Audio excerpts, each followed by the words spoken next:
తాటి చెట్టు కిందుండి పాలు తాగుతున్నామని చెప్పిన, సర్కార్ కొలువు చేసుకుంటా లంచం తీసుకోను అని చెప్పిన ఎవ్వరు నమ్మరు కావచ్చు. ఎందుకంటే ఆ కొలువులకున్న పతారా అసొంటిది.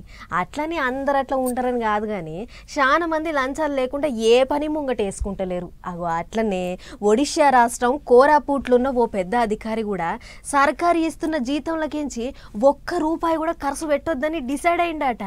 మరి ఏం తిని బతుకుతుండు అని అంటే పైసలు తిని బతుకుతుండు. కావాలంటే చూడుర్రి, గిది బెంకులో ఉన్న లాకరో గుళ్ళె పెట్టిన కొత్త రకం హుండినో కాదు, ఓ అవినీతి అధికారి ఇంట్లో దొరికిన పైసల పుట్ట. అసలు ముచ్చటేందంటే కోరాపుట్ జిల్లాలో పనిచేసే ఓ మామూలు అడవి అధికారి రామచంద్ర లంచాలతోని కూడేసిన పైసలు ఇవి.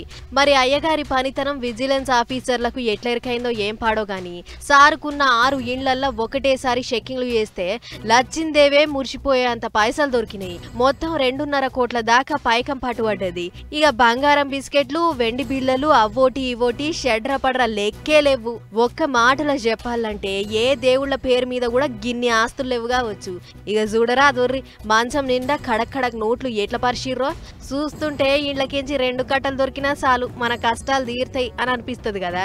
కానీ అడవిని కాపాడమని కొలువిస్తే ఈ పనిమంతుడు పనిపతారా పెట్టి లంచాల జాతర చేసిండు. ఈగేముంది, దొరికిన పైకము సొమ్ములన్నీ సీజ్ చేసి ఉత్తమ పనిమంతుల్ని అరెస్ట్ చేసిర్రట పోలీసోళ్ళు. మరి ఒక్క కింద స్థాయి అధికారి ఇంట్లోనే బ్యాంకులకు అప్పులు ఇచ్చే అంత పైకం పట్టుబడ్డదంటే ఇక జిల్లా అంతటున్న పెద్ద అధికారుల ఇంట్లో చెక్కింగ్లు చేస్తే ఇంకెన్ని లారీలు నిండుతాయో ఏమో అని అనుకుంటుర్రు ముచ్చట చూసిన జనాలు.